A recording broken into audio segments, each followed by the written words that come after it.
Turn up one time for the right. Turn up two times for the right. Double tap that screen one time. Cause you're listening to the 5-5. Alright, welcome back to Vibe 5 Radio. It's your boy Brian. Y'all already know what time it is. Y'all, I'm super excited. Just like I always say every time I get on the podcast, I'm super excited. But I gotta tell y'all, like, we're gonna do something a little bit different because we don't ever get to the game. So we're gonna start off with the game, but let me introduce who we got. Matter of fact, you introduce yourself. How y'all doing out there? My name is Deshaun Williams. Y'all may know me by the Resilient Rapper. And I'm here with my dog, Brian Brewer, and we finna have some fun today. We're gonna have a Holy Ghost filled time, what them old folks used to say. Alright, so today we're gonna start it off a little different, like I said. We're gonna start off with the game. Today we're gonna play a little bit of Jeopardy. We got some questions here. You're gonna have to, of course, answer them by question. But we got Bible comebacks, number one, bounce back verses, pressure points, or faith and fire. Which one you want? I didn't study for the question. I didn't know we was gonna be on Jeopardy, so I'm gonna go with Bible bounce backs for 100. Okay. So 100. This man lost everything, including his health and family. Thank God. But was later restored. Who is Job? Come on. All right. What's your next one? Okay, we're gonna do it was the scripture one. The scripture one? Okay. For 100 though. We're gonna do all the, we're gonna knock out all the 100. I know 500 is gonna be impossible. All right. Bounce back verses for 100. I can do all things through Christ who strengthens me. Philippians 4:13. Come on. What is Philippians 4:13? All right. What's the next one? Whatever the next category is, let's do 300. Okay.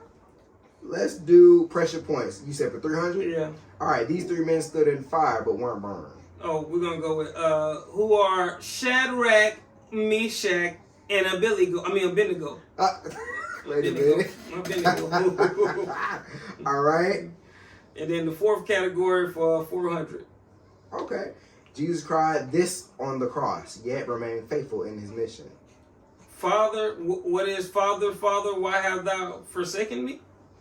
Or was it Father, forgive them for what they do, for they know not what they do? We'll take Father, but it's my God, why have you forsaken me? Y'all know what I meant. All right. You want another one? Let's do bounce back, the first category for 500. Let's see if we got it.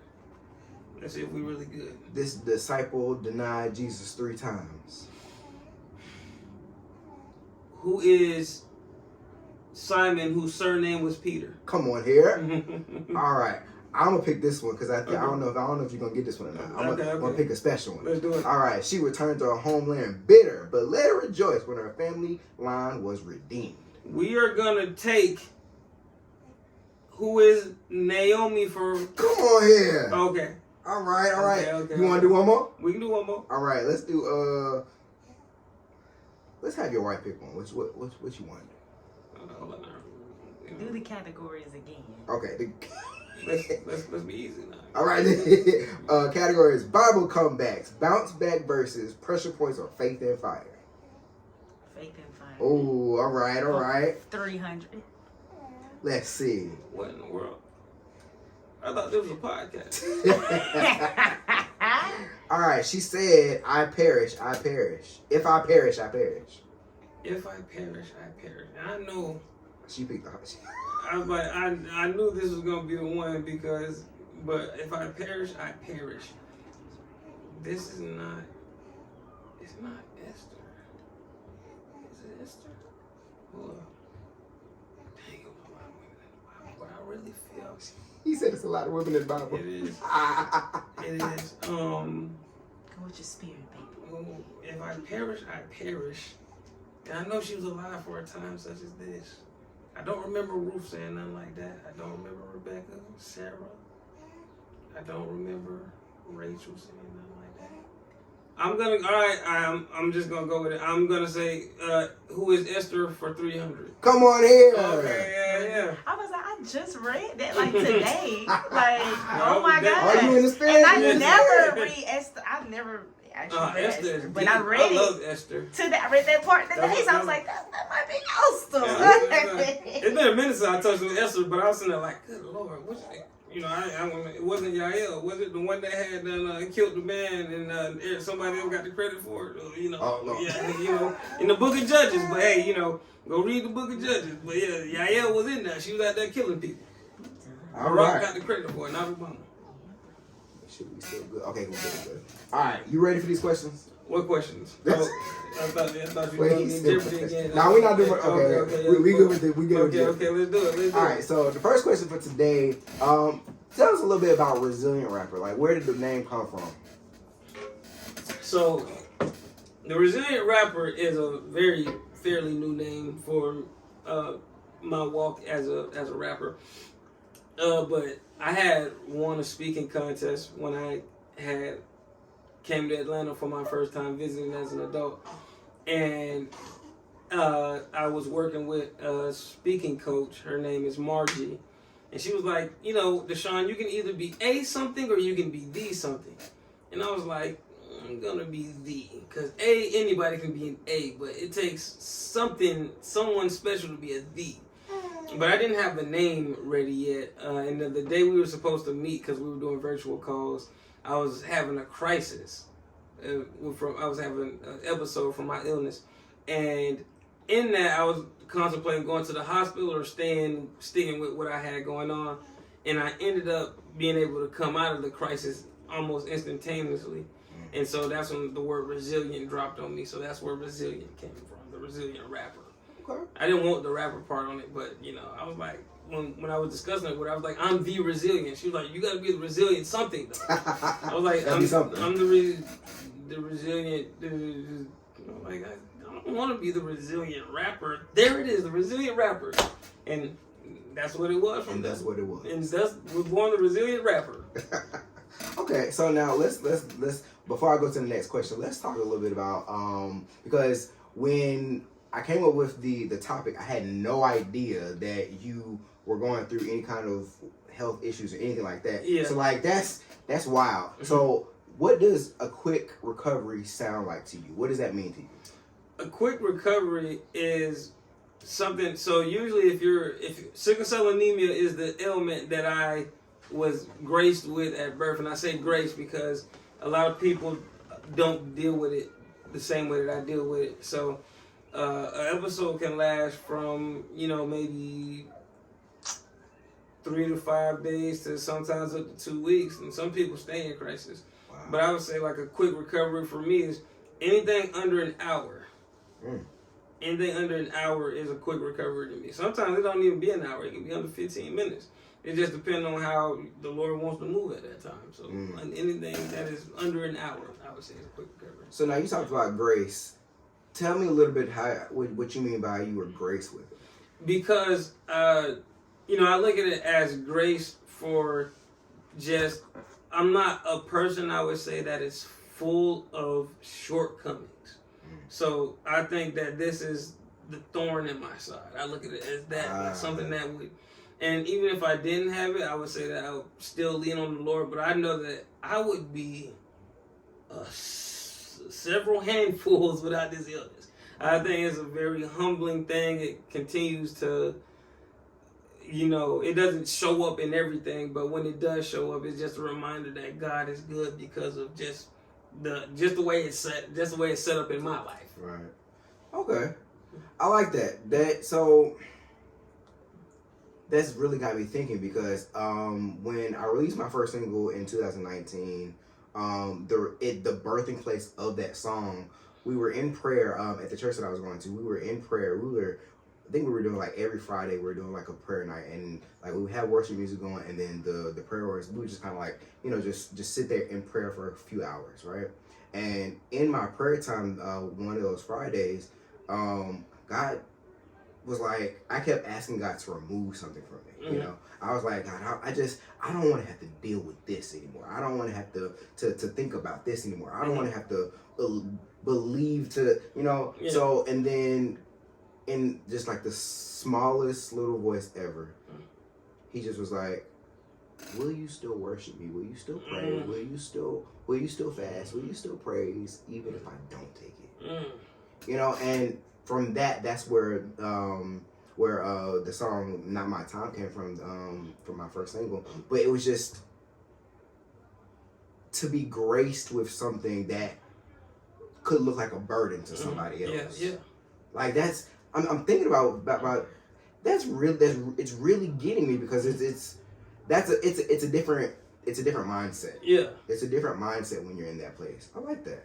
Well, you know, a lot of people will look at it as, you know, like a lot of people say God gives his toughest battles to his strongest warriors, but I look at it as there is a place that a lot of people that are fully healthy are not willing to go. And I've worked in that place. I've worked at the hospital before, and I've seen people go in there just to do the job. And some of these people that are in these hospitals, they need help. Some of these people, they don't have families. Yeah. So even though they may not suffer from sickle cell, it's still, I know the sting of not having family be there or not able to come there because they're busy with their lives or they just don't feel like coming up to a hospital because that's not where they want to be at.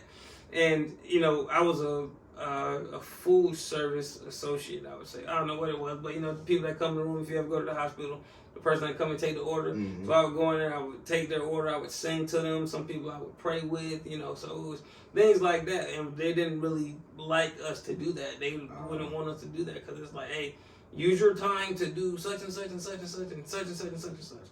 Now, you know, take these orders and then get out of the way. But I'm like, man, you know, the nurses, yeah, they're going to come in and check in every so often. And so, but I think that God had gifted me with that illness so that I could have empathy in a place where a lot of people don't have that. There's, you know, there have been plenty of times I've been in the hospital and nurses want to come to my room. They're like I've had people come and tell me, hey, you are in the most pain on this floor, but you are the least complaining. It feels good in this room. I want to be in this room. And nurses would come and hang out in my room. Wow. So sometimes you're there for the patients, and other times you're there for the nurses and the doctors because they need that. That's good. Because a lot of times, and you'll hear like the cliche of you can't have a testimony without a test. Yeah.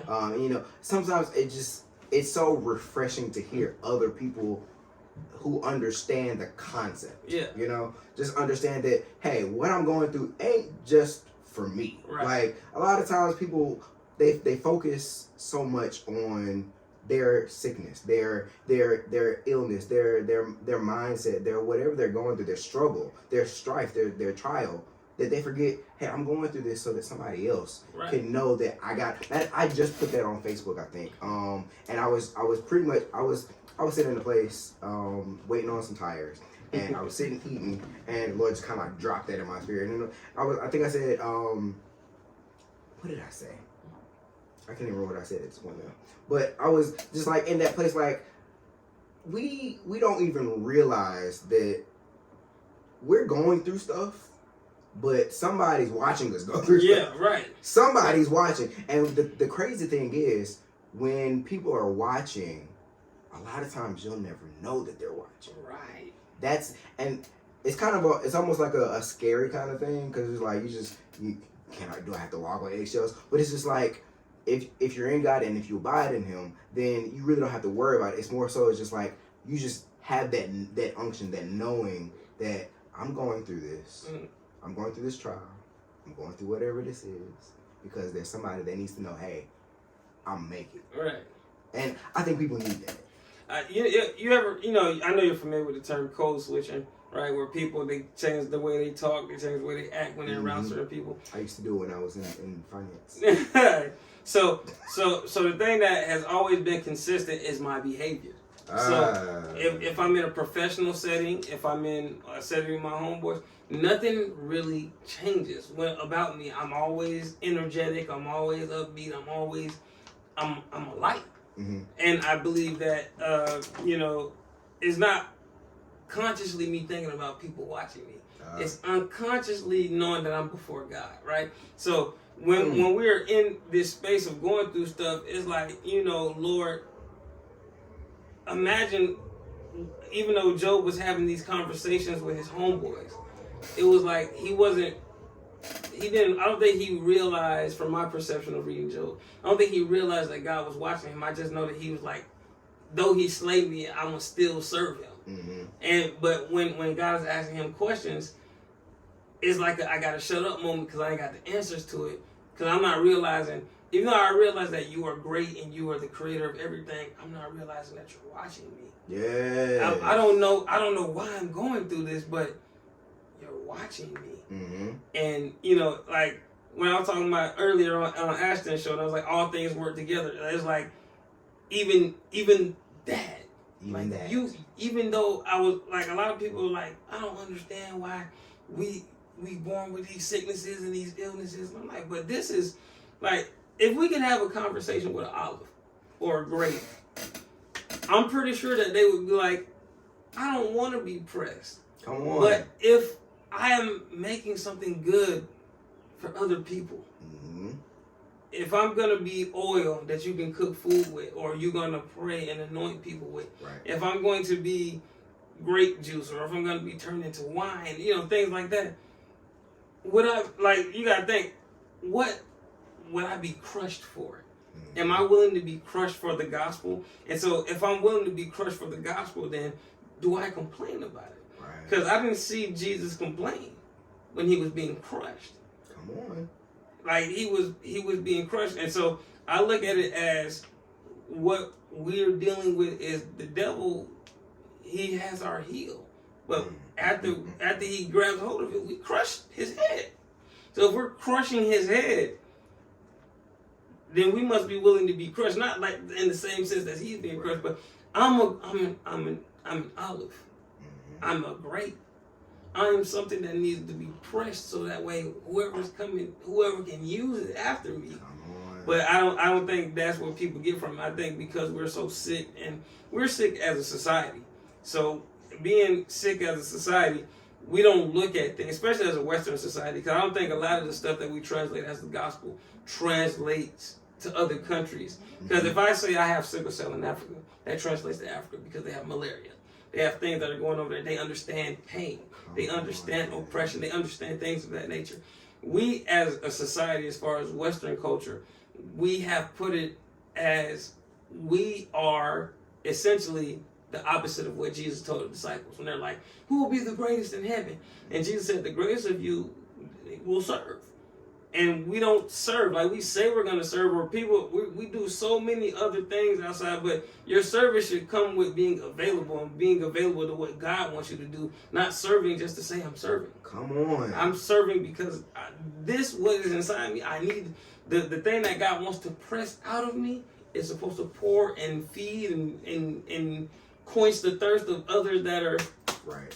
And that's why I would say like that code switching, like when you said people are watching you, it is phenomenal to hear when people go and tell other people about you.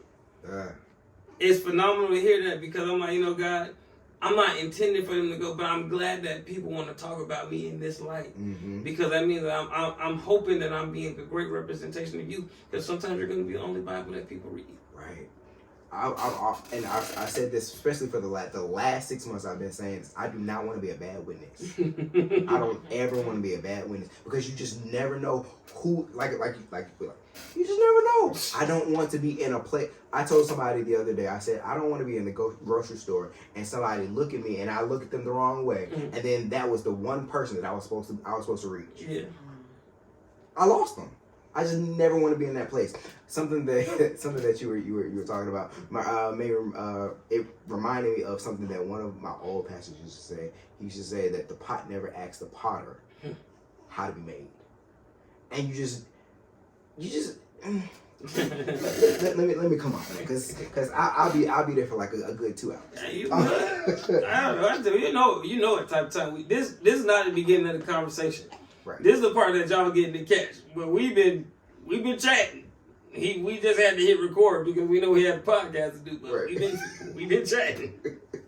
All right, I'm gonna move on to the next question. Because I think this one is gonna be good. Have you ever forgiven somebody or been forgiven faster than expected? So I would say yes to both aspects. So, as growing up as someone in the African American community, you know, it was taught to us what happens in this house stays in this house. and there was a lot of stuff that happened in the house. And how do you know how to heal? Like, it didn't become prevalent until maybe 9-10 years ago about therapy. You used to go talk to your barber, you go talk to whoever did your hair. And so you did, you stayed with it. And so I think growing up in a black household, it was taught to us, that we shouldn't say anything. And so what ended up happening is I have a relative that did some stuff to me, and it kind of messed me up through high school. And I didn't know, like, I didn't diagnose. I just had symptoms. I didn't diagnose what the thing was. And I think there was a point in time where I had to let my relative know what it was that happened. And when I let him know, kind of sort of hurt him, but I wasn't saying it to hurt him. I was letting him know that this is something that has bothered me, and I have to forgive you. And then on the opposite end is that I've done a lot of things, but to be forgiven, specifically more recently with my wife, there was a situation that a lot of women would flip for, and I think flip over or flip out about. And I think that, later on, as more time goes on, we'll discuss it and dissect it. But it was something that was egregious. It was against God. It was against a lot of the things that we stand for. But my wife came in with, like, love and grace, and she forgave. I didn't ask for her forgiveness. And I don't think I was looking for her forgiveness, but she came with her forgiveness anyway. And I'm grateful for that, because it just signaled to me that God is not playing about me. And so he gave me this help that without me, like I said, I didn't ask for forgiveness. I wasn't looking for forgiveness. I was actually trying to get away with what I was doing. And for her, because it don't matter what, like, I could be sneaking Chick-fil-A and I don't tell her. I even use the Cash App card so that way she won't know about it. I'm like, I'm going to go ahead and get on Cash App so I can spend the money. And she was like, I have this feeling that you had Chick-fil-A today. And I was like, what? I don't know. Like, what would make you think that I had Chick-fil-A? Like, I would not. Nobody ate Chick-fil-A. I ate Chick-fil-A. I ate it. I did. And so, like, for that. But so I don't try to sneak stuff no more. Like, there's no point. It's not like I do a lot of, like, stuff behind her back. Certain stuff I be doing. I'm like, I had Chick-fil-A. Or like I did this, and the beautiful thing about just her forgiveness, it was, I wasn't looking for it, I didn't ask for it, but she gave it to me before I even realized, even though I knew it was wrong, but before I could realize what it was doing, she forgave me. Wow. And that was like, it was like, I think she found out the night, like, it was, let's just say it was Thursday night, I woke up Friday morning, I was forgiven. I was forgiven before, I was asleep when she found out. Wow. And she forgave me before I woke up. Wow. I think that speaks volumes, because the thing that we, as, like you said, as society, we don't forgive easy, and we don't forgive quick. And that's a big deal, especially when we go to the Father and we ask for forgiveness. He forgives us. And something that has always kind of, I don't want to say it haunts me, but it's always kind of in the back of my head. I used to have a friend, who very, very good friend, and she was dating the father of her children. They finally came into Christ. They finally started going to church, all this stuff, and she wound up finding out that he cheated on her and had a baby out of this cheating, and by this time they had finally gotten married and all this other stuff, but it was, the cheating, I guess, happened before the marriage. Yeah. But she was not willing to forgive him. And I remember the pastor that we were under at the time, I remember him preaching about forgiveness and how the Bible was talking about how you should, how to forgive and stuff.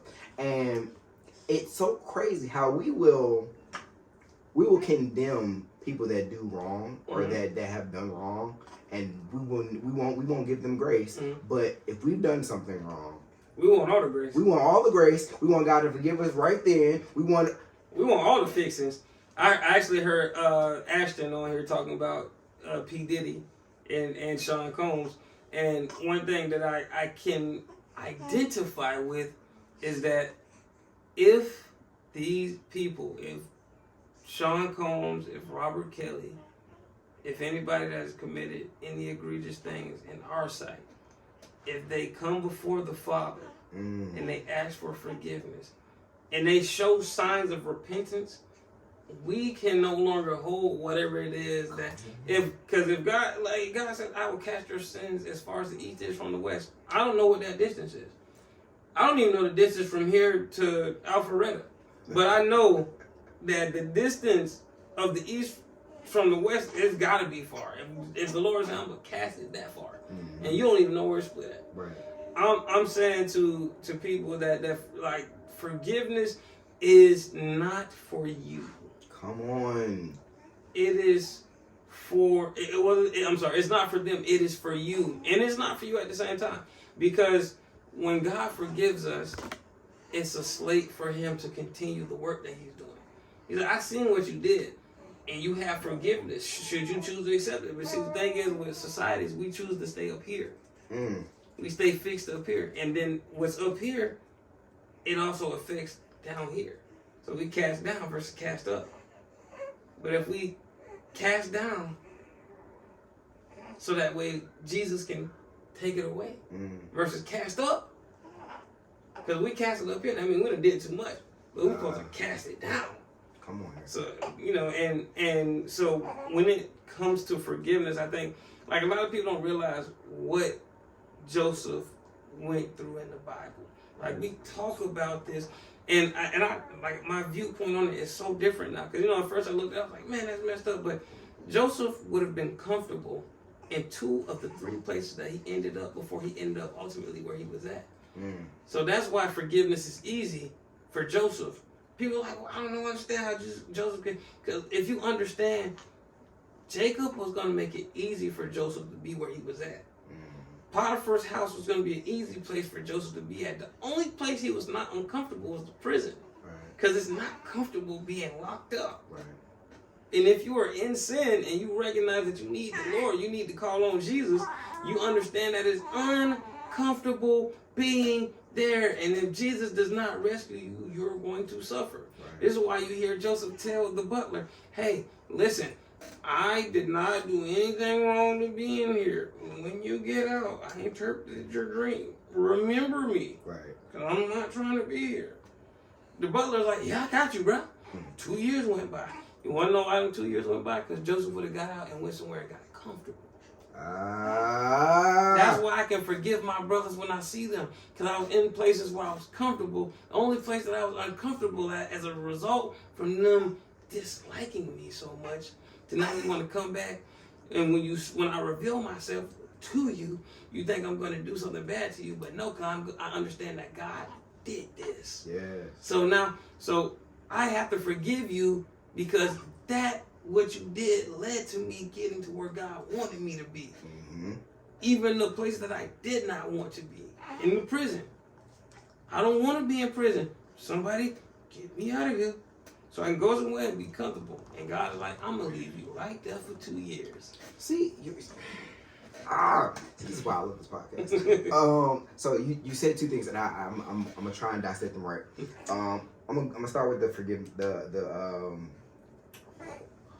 okay.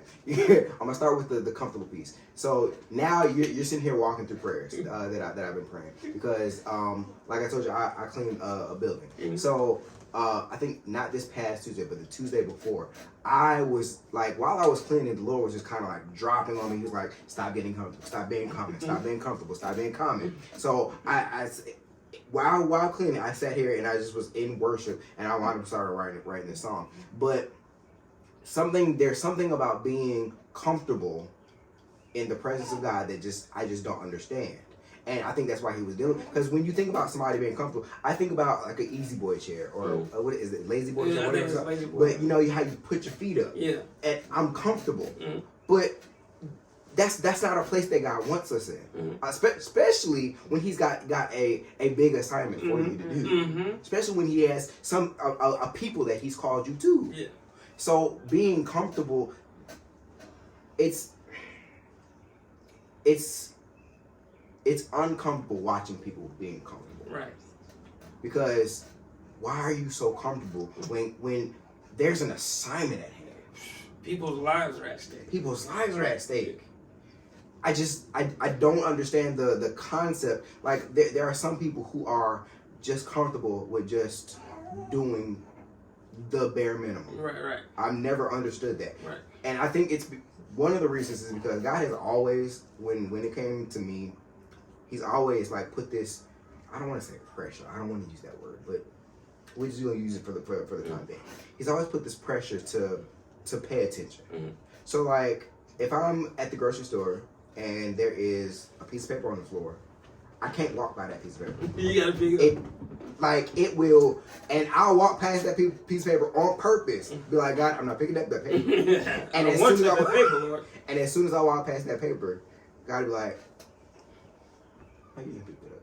You know. Now you know. You know you pick up that paper. When I put something in front of you, you pick it up. And it's just like so seeing people just kind of like walk past litter or like I told y'all I clean the building. Mm-hmm. Something that frustrates me, and I think this is why God has me in this place because he causes me to pay attention to stuff that and be like, all right, I have to be calm. You gotta chill. So there is a one office that I clean, and this particular office, the person, I don't know the person's name, I don't know who it is, but that particular person, he likes to eat in his office. I know it's a he, because you can smell like his cologne. Okay. But he likes to eat in the office. There is always a wrapper of something of some sort near the trash can. Now, in order to get out of his office, you have to walk past the trash can. Indeed. Why do you leave the paper on the floor? So that way Brian can pick up the paper to pick up the wrapper. And I'd be like, God, I know you see You know this. that. Like, I know you can hit the trash can. You know what's funny? I grew up cleaning because my aunt has a cleaning business. And so she would leave stuff on the floor when we vacuum. Like we used to clean the church. So if we clean the church, you have to vacuum the sanctuary. So my aunt would leave paper on the floor to see if you're paying attention.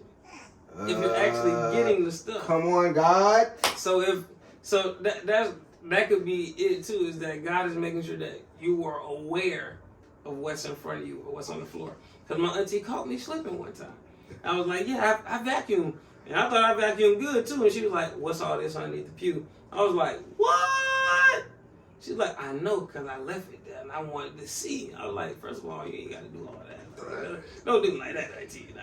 You ain't got to do it like that. But, it's a thing that I think, because the Bible tells us to be watchmen. Like, we have to be aware. Like, we have to be sober and be vigilant. So, I mean, we got to be paying attention to the stuff that's being dropped, to the thing. Even the stuff that's being put out on the internet. Because there's a lot of doctrine on the internet that's being put up there. And so if you don't pick it up, if you don't throw it away, if God's people don't come up, because we pretty much like trash men. You know what I'm saying? Like, we supposed to come, take out the trash. We the maintenance men, I put it like that. God's people are people of maintenance. So in order to maintain, you need to maintain. And if we don't maintain the things of the kingdom, then how can we say that we are heirs or we're about to inherit the kingdom? If we don't maintain. That's why I believe God put stuff in front of you and like you try to walk by it, but God's like, no, Brian. See, yours is different than mine. Because we live in an apartment and people have emotional support animals. And hallelujah. Some people leave their emotional support pets droppings in the hallway. And it gets on my nerve. And I love Mr. Larry, the maintenance man, I do. And I don't want him to work 7 days a week. So somehow, some way, we're going to have to figure out how to get something done. But I don't like doo-doo. They used to have to empty a septic tank. Mm-mm. It is the word. It was human feces. Mm-mm. I don't like dog feces. We don't have a pet. We don't have a dog. We don't have a cat. We don't have nothing that can excrete. We have a kid.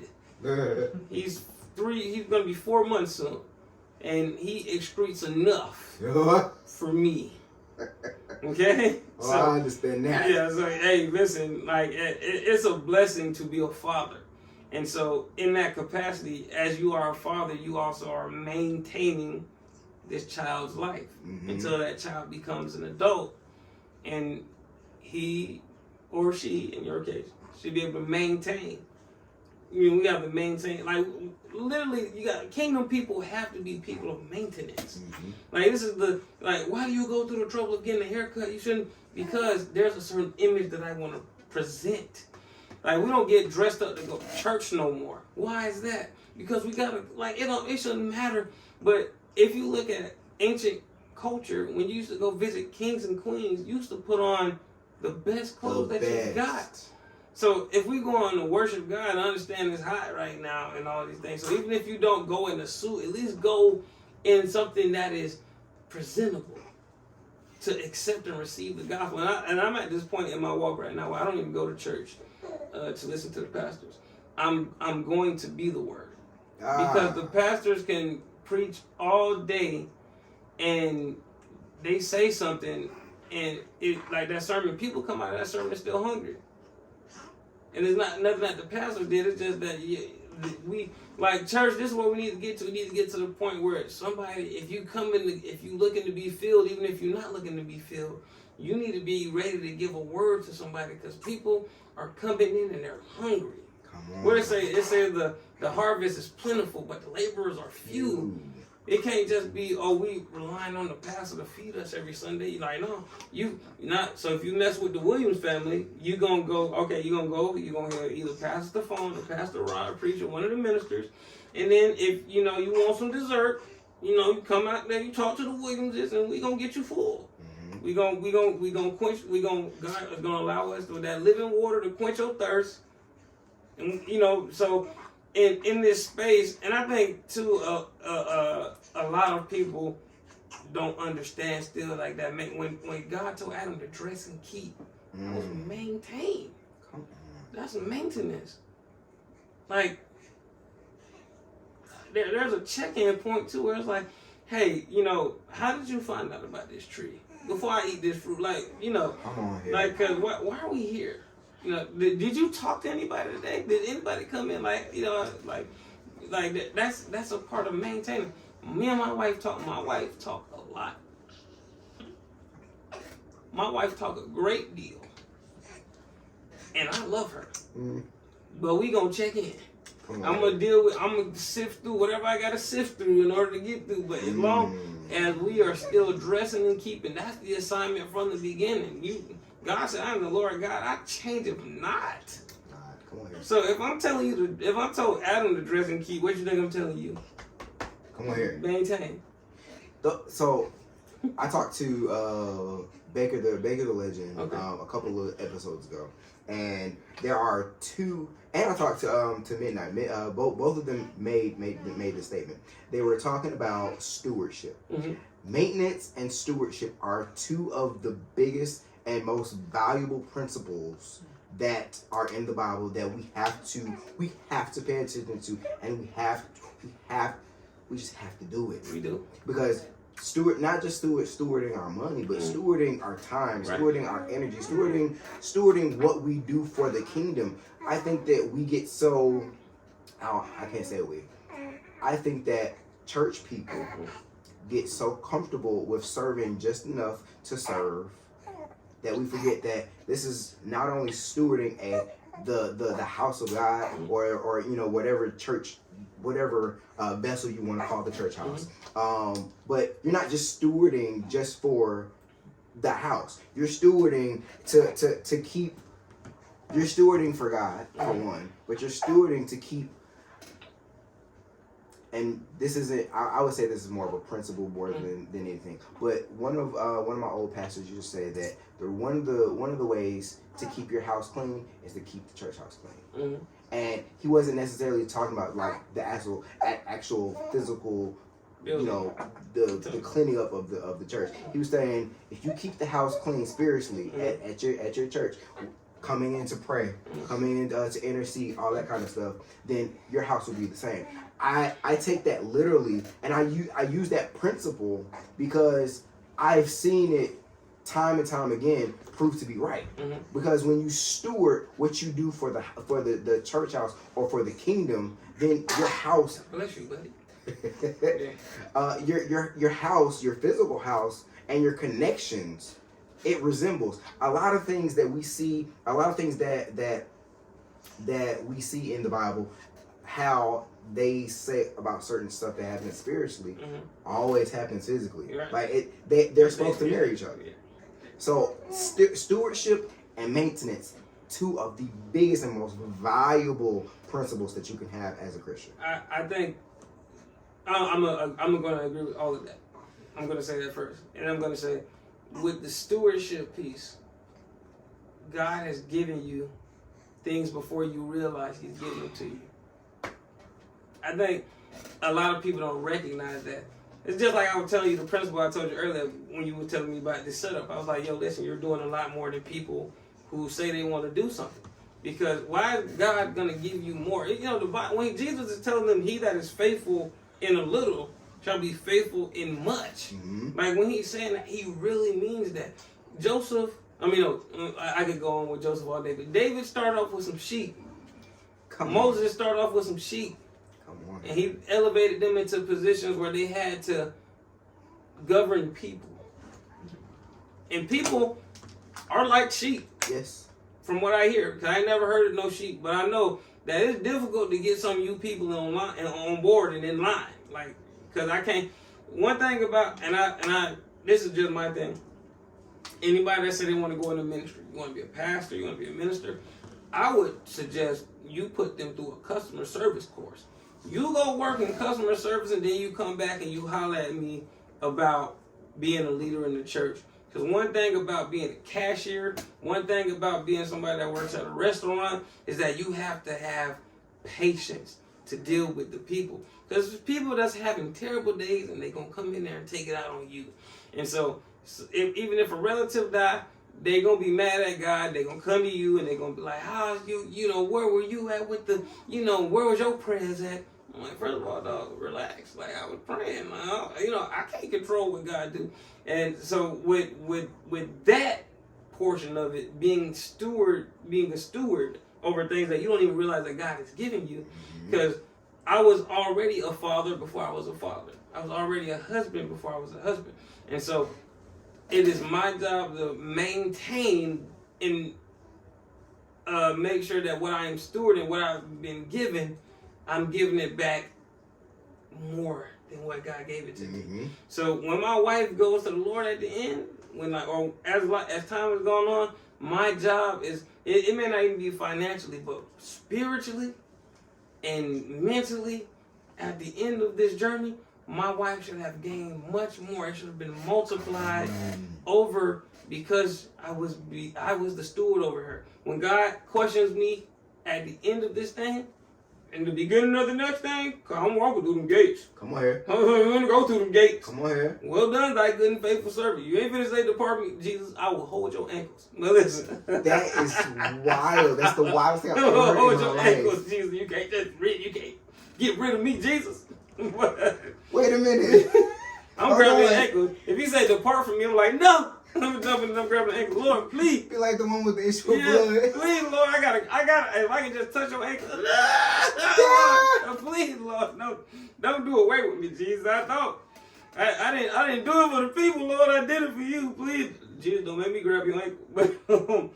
But at the end of it, like even with my kids, like I'm saying kids because that was just the first one. I'm not done. I'm going to the Lord and say stop. I'm not.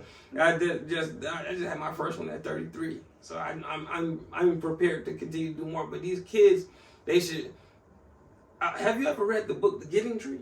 Never heard of it. It's a book that you read as a kid. Well, we read it in Florida when I was like in kindergarten or something like that. And it's about the relationship between a tree and a boy. And the boy always goes to the tree, and he's always getting something from the tree. He gets an apple from the tree. He ends up making a boat from the tree. And at the end of his life, he comes back, and the tree done gave all that she could give. And he says, all I want to do is sit down. And I kind of, in that facet, I would say I would want to be like that with my family. I want to give until the last thing I can be is somewhere for you to sit. Yeah.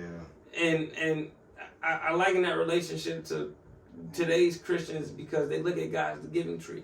Like as if God is an investment maker. He is the investment banker. God will invest in you. He's placed so much in you. Like people don't understand. People like, I need this, I need that. You have this, you have that. Come on. And God is like, I want an ROI.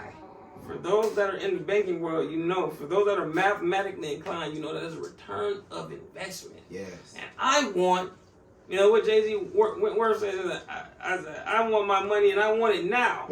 Like I want it now. And God, when God demands of it, you know, like just read the parable of the talents. God literally says, I'm giving 4, I'm giving 2, I'm giving 1. I'm giving you 1 because I know that's all you can handle. But you walk off. As soon as I leave, I give you the 1, you decide to bury it. And you don't even, like, and then God is very clear. He's like, you should at least get it to the bank. At least I would have got something from God. You buried it? You didn't do nothing with the talent that I gave you. God, you know what? Out. Department. You can't grab the ankle. You can't even attempt to grab the ankle. Get out. Move. And then, right. But so with the stewardship piece of it, it's like, before I had it, before I actually possess it, I have it. Mm-hmm. So I'm talented enough to do such and such. Like my mentor put it like this: everyone is born with a toolbox, and at the first level of the toolbox, that's the first thing that you can use to get to the next level. Okay. And then you pull it up some more. There's another level. So then as your toolbox gets deeper, there are different things in you that you can use. And in this case, for people like us, kingdom people, you should be able to use these things to be able to spread the gospel differently in different ways and just glorify God. Like all the stuff that we have is honestly to glorify God. And so if I'm not maintaining my relationship with Him, like somebody asked me what like the 3 most important things in my life right now. The number 1 thing is maintaining a healthy relationship with God. Because people are like, I just love my relationship with God, but is it healthy? Is it you gotta healthy? think what, like, because you look at relationships like marriages, you want to make sure that's healthy. So why would I not want to make sure my relationship with God is healthy? Exactly. Why would I not want to spend time with my Father? Like just go out on, like me and God have spent so much time together. It's crazy because it's kind of similar. It's in the state that Adam was in before he fell. Because Adam and God spent a lot of time together. They had a specific time that they walked together. They had a specific time that they talked together. And when he ate that fruit, he wasn't in place at the time. And when God coming through, he like, Adam, we at this the cool of the day. We walk and talk at this time. Where you at? And I know where you at, but I want you to understand very clearly that you are not in the place. You are not maintaining our relationship. What are you doing? I'm upset because I love our relationship. Like God feel that way about all His children. I love y'all. I love when we spend time together. Yes. Are you saying that you can't maintain a relationship with me? Oh. But you want me to give you a wife? You want me to give you a husband, but you can't make. So if I can't be a priority relationship, then why should I give you something that you're gonna put over me? Come on. You're gonna put this relationship over me. I'm not. At this point, I'm Santa Claus. That's I like the way that you have breaking this down because it. And I tell people this when people ask me about marriage. I noticed that it happened with Lauren and I. It happened in that position. It happened in that order. Both of us separately, because I've known her since 2010, but we didn't start dating. Now, when I say this, when he says it, if she was watching or if she's listening, she is going to laugh because I tell people that we've been dating on and off since 2010. But she knows the true is we've been dating since 2019. Or well, we dated from 2019 to 21. That's when we got married. Okay. Shout out to them. Right. But before we actually started dating, we were like just kind of like in that talking phase. Mm-hmm. But right before then is when we both were in a place in God where we were just like, God, I just want you. Yeah. And then after that, it was because I remember saying to God, I'm not looking for a relationship anymore. Mm-hmm. I don't even want to. If I'm gonna date somebody, it's going to be my wife. Mm-hmm. You know. And I didn't know at the time that she was pretty much in that same position. Mm-hmm. So when we actually wound up talking and like we started interacting more, and when we started dating, I already knew this is where it was going. Mm-hmm. Because I know the place that I was in with God. But the way that you were saying it, it's that order. It was me and God. You're right. There was no I'm gonna date until I can. No, it was me and God. The relationship between me and God was first. That's when she came about, and it was when I tell you the dream that I had to propose to her, I was like, well, God, how am I gonna do that? And exactly how the dream happened is now. I am a seer, so when it comes to stuff, I see them in dreams. It's not I don't necessarily like it because a lot of the dreams that I have are not pleasant dreams. Mm-hmm. So a lot of the times the dreams that I have are of death, and then it happens to play out. Okay. But when I tell you the dream that I had about her, like we were still dating, and I was laying on my couch. The first dream that I had, because I had like 3 or 4 different dreams in that night. I was laying on my couch. The first dream I had was of 3 planes flying over and they all crashing. I had no idea what that meant at the time. So I was like, okay, God, you're gonna have to talk to me because what's really happening. So after that, I wrote it down, went back to sleep. I had another dream, didn't know what was going on in there. I was like, all right, I'm gonna write this down, but you keep giving me these crazy dreams, you know? So then by the 3rd, 4th dream, that's when he started showing me her. And I was like, okay. I ended up I don't even know how, but I ended up at the ring at K Jewelry. Bought a ring. And I was like, why am I buying this ring? Because you had a dream. Oh, that's a dream, but that's real. No, that was real. Oh, okay. So I wound up at K Jewelry, and I was like, why am I buying this ring? I'm not ready yet. Went to go talk to my pastor. During the time that I went to go talk to my pastor, there were some separation. I was getting ready to leave the church. Didn't know I was getting ready to leave the church. Yeah. Wound up leaving the church. Right after that, that's when the Lord started showing me, okay, this is how it's going to happen. This is where it's going to happen. And I just was like, okay, sure. When God shows me stuff, a lot of times I don't believe it. I'm not now. Yeah. At the time, At that time. I was definitely in one of those places where I was just like, okay, you showing me this, but I believe when I see it. When I left the church, in that time span, the current pastor that I'm under prophesied me. We were at we were just at one of his services, and Lauren and I had been having conversation. We were dating at the time, but we were just having like random conversations, and it was the conversations were like getting heavier and heavier. So we go to this man's church, and we're just sitting there. And as we're getting ready to leave, he's like, hey. And he starts prophesying to me. And he tells me exactly, like his exact words were, it's in 2 months, you're going to go through a separation that you're not going to like. And I was like, now, who done told you this? Because what's happening? So I was like, okay, sure. In my head, I was like, I don't think I'm going to leave. So I'm thinking, okay, maybe it's gonna be the job.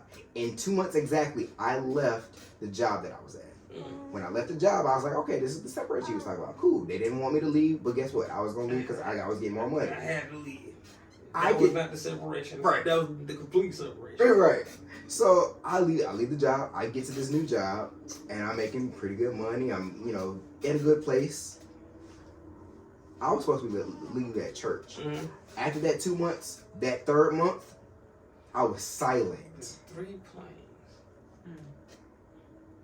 I was silent. When I tell you, I would go to church, the people around me praising, shouting, getting delivered, getting healed. I'm sitting there still, and like I can hear what's going on, but my spirit was not activated. I could not, like, it was almost like I couldn't even stand up, and I was like, "What is happening?" So I actually went to the church. Now you're supposed to do it right. You're supposed to go to the pastor, be like, "Hey, look, I believe that the Lord is calling somewhere else." I go to the pastor. He's like, "No, you're not supposed to leave." And then to try and keep me there, he was like, "So your dad." And I was a little furious about this because he pulled a card that I didn't like. Yeah. But he was like, "Your dad killed himself because of such. But the reason that you're gonna figure it out is you have to be here to figure that out." Wow. I didn't like that because he pulled me into the office for that, and I was like, "Okay, interesting." That was not it. I would crash a plane about that too. I would. You disrespectful. But once I left, and I told Lauren, I said, it's time, and that's when everything. When I tell you, and like we were talking about before, Yeah. when I say something, or when God is ready for me to do something, He gonna make it happen, whether I like it or not, whether I'm ready or not, it just happens. So yeah, it's all in order.